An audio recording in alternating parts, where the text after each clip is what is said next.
Okay. The next question comes from the Millennium Project.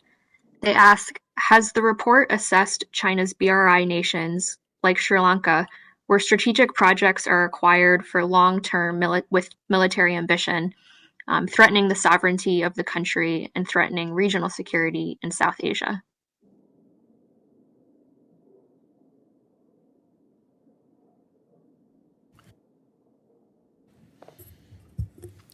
Well, we looked specifically at the South and Central Asian region in a hearing, and that's reflected in the report. And we looked at some of the activities and how they relate to access to for the PLA and some of the training activities that might result in easier access over time.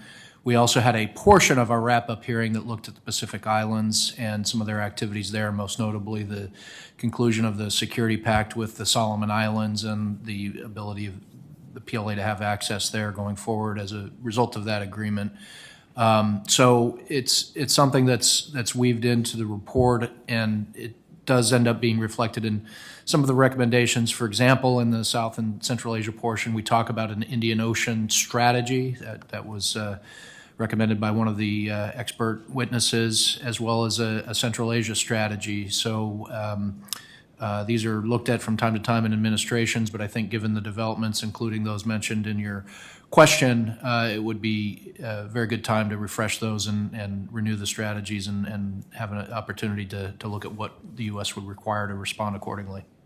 And again, over the course of the number of years, we have raised concerns and asked questions about debt dependency that's happening. Sri Lanka is a country that has shown up repeatedly in terms of what is China expecting that they are going to get because Sri Lanka can't service its debt.